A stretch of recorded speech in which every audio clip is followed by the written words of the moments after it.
امام احمد، ترمذی اور ابو داود نے سیدنا سعد بن ابی وقاص رضی اللہ عنہ سے روایت کی ہے کہ انہوں نے سیدنا عثمان رضی اللہ عنہ کی شہادت کے فتنے کے وقت فرمایا، میں گواہی دیتا ہوں کہ رسول اکرم صلی اللہ علیہ وسلم نے فرمایا تھا، ایک بہت بڑا فتنہ رونما ہوگا، اس میں بیٹھنے والا کھڑے ہونے والے سے بہتر ہوگا اور کھڑا ہونے والا چلنے والے سے بہتر ہوگا اور چلنے والا دوڑنے والے سے بہتر ہوگا۔ کسی نے کہا، اگر کوئی میرے گھر میں داخل ہو کر میری طرف ہاتھ بڑھائے تاکہ وہ مجھے قتل کر دے تو آپ صلی اللہ علیہ وسلم نے فرمایا، تو آدم علیہ السلام کے بیٹے کی طرح قتل ہو جا، یعنی اس فتنے میں قتل ہو جانا، حابیل کی سنت پر عمل کرتے ہوئے خود ہاتھ نہ اٹھانا، قاتل کہلانے کی بجائے مقتول ہونے کو پسند کرنا۔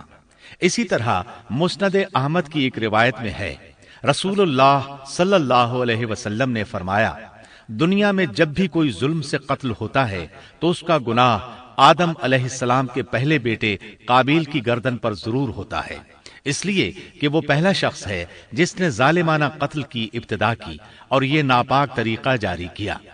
اس حدیث سے اس جرم کی نوعیت کا بخوبی اندازہ ہوتا ہے کہ اللہ تعالیٰ نے اس کو صرف ایک قتل قرار نہیں دیا بلکہ اس کو ایک گھناؤنی حرکت قرار دیا۔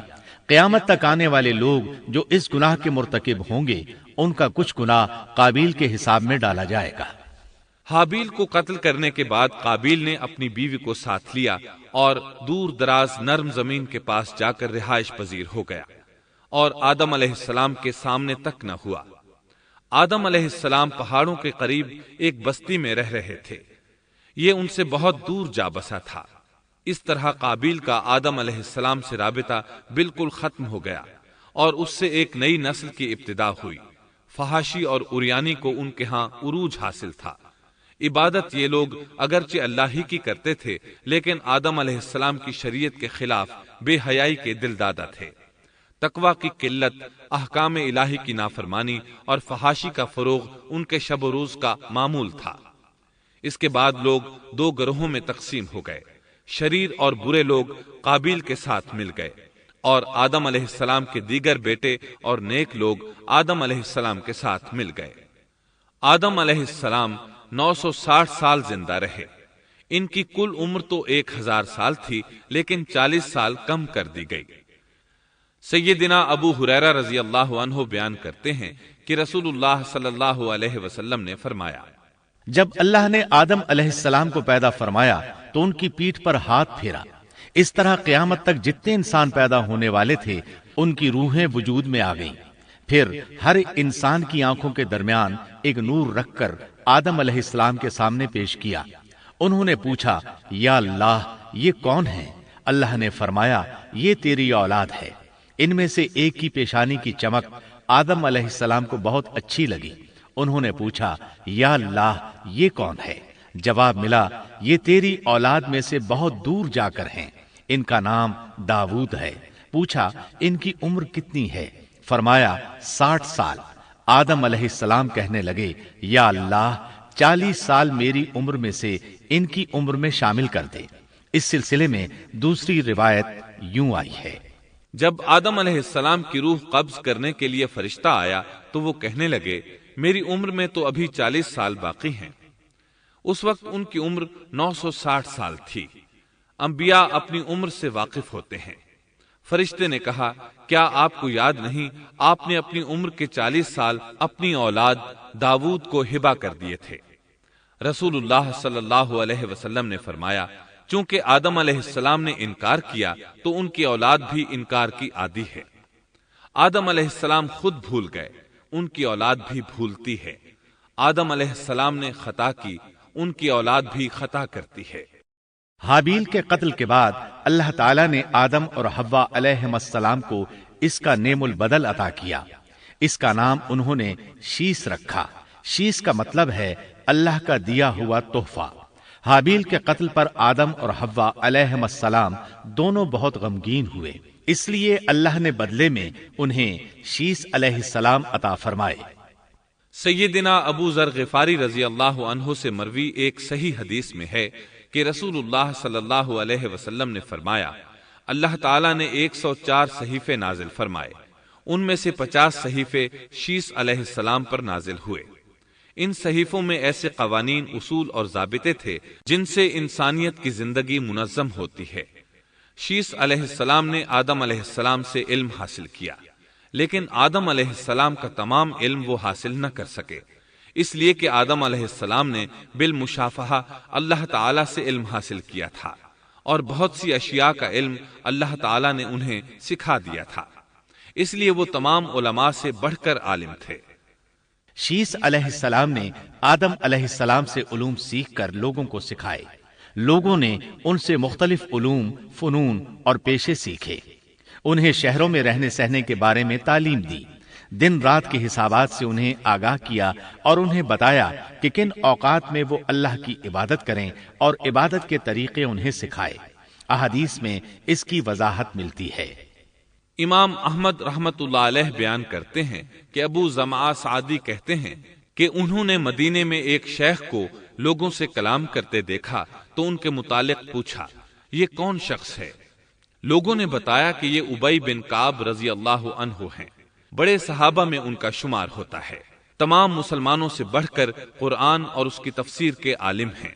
ابو زمعہ فرماتے ہیں کہ ابی بن کعب رضی اللہ عنہ اس وقت یہ واقعہ بیان کر رہے تھے کہ جب آدم علیہ السلام کی وفات کا وقت قریب آیا تو انہوں نے اپنے بیٹوں سے فرمایا، میرا جنت کے پھل کھانے کو جی چاہتا ہے۔ جنت کے پھل دنیاوی پھلوں جیسے ہی ہوتے ہیں، سیب، انار، انگور، یہ سب جنت میں موجود تھے۔ جنت کے اور دنیا کے پھلوں میں فرق یہ ہے کہ دنیاوی پھل بدبودار ہو جاتے ہیں، جبکہ جنتی پھل کبھی بدبودار نہیں ہوتے۔ اسی طرح دنیاوی پھلوں کا ذائقہ عارضی ہوتا ہے، جبکہ جنتی پھلوں کا ذائقہ ہمیشہ برقرار رہتا ہے۔ اس لیے آدم علیہ السلام نے چاہا کہ وہ جنت کے پھل کھائیں، چنانچہ ان کے بیٹے تلاش میں نکل گئے۔ انہوں نے اپنے ساتھ کلہاڑے، کدالیں اور ٹوکریاں لے لی۔ راستے میں انہیں فرشتے ملے، ان کے پاس آدم علیہ السلام کا کفن اور خوشبو وغیرہ تھی۔ انہوں نے پوچھا، آدم کے بیٹو، کس چیز کی تلاش میں ہو؟ کہاں جا رہے ہو؟ انہوں نے جواب میں کہا، ہمارے والد مریض ہیں، انہیں جنت کے پھلوں کی خواہش ہے۔ فرشتے ان کے سامنے انسانی شکل میں آئے تھے، ان کی بات سن کر بولے، واپس جاؤ، تمہارے والد فوت ہونے کے قریب ہیں۔ اب ان میں اتنی طاقت نہیں رہی کہ پھل کھا سکیں۔ جب فرشتے آدم علیہ السلام کی روح قبض کرنے کے لیے آئے تو حوا علیہ السلام نے انہیں پہچان لیا۔ وہ بلند آواز سے آدم علیہ السلام کو پکارنے لگی، ان کے ساتھ چمٹ گئیں۔ آدم علیہ السلام بولے، مجھ سے الگ ہو جاؤ، پہلے بھی مجھے تمہاری وجہ سے مصیبت پہنچی تھی، میرے اور میرے رب کے فرشتوں کے درمیان سے ہٹ جاؤ۔ پھر فرشتوں نے آدم علیہ السلام کی روح قبض کی، انہیں غسل دیا، کفن پہنایا، خوشبو لگائی، آپ کی قبر کھودی، پھر انہوں نے آدم علیہ السلام کی نماز جنازہ ادا کی۔ اس کے بعد انہیں قبر میں اتارا، پھر اوپر مٹی ڈال دی اور بولے، آدم کے بیٹو، تمہارے لیے یہی طریقہ ہے۔ اس وقت تک لوگ کفن دفن کے احکامات سے واقف نہیں تھے، انہیں علم نہ تھا کہ قابیل نے اپنے بھائی کو کیسے دفن کیا تھا، اس لیے فرشتوں کو بھیجا گیا تاکہ تدفین کا طریقہ بتا دیں۔ تو اس طرح انسان کو دفن کرنے کا طریقہ معلوم ہوا جو فرشتے لے کر آئے تھے۔ آدم علیہ السلام نے اپنی 960 سال کی مکمل زندگی میں سوائے اس درخت کا پھل کھانے کے اور کوئی خطا نہیں کی۔ یہ تھا ہمارے باپ سیدنا آدم علیہ السلام کا اسوہ اور سیرت طیبہ کا حال۔ آپ کی وفات کے 1 سال بعد حوا علیہ السلام بھی وفات پا گئیں۔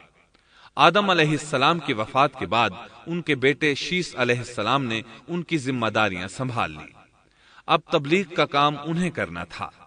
ادھر قابیل جو نرم زمین میں جا آباد ہوا تھا، اس کی اولاد نے فتنہ و فساد اور سرکشی کی زندگی اختیار کی۔ انہوں نے قتل و غارت گری کا بازار گرم کر دیا۔ یہ لوگ آدم علیہ السلام کی قوم کے پاس سے گزرتے تو وہاں بھی فساد مچاتے۔ ابن عباس رضی اللہ عنہما سورۃ الاحزاب آیت 33 کی تفسیر کرتے ہوئے فرماتے ہیں، وَلَا تَبَرَّجْنَ تَبَرُّجَ الْجَاهِلِيَّةِ الْأُولَى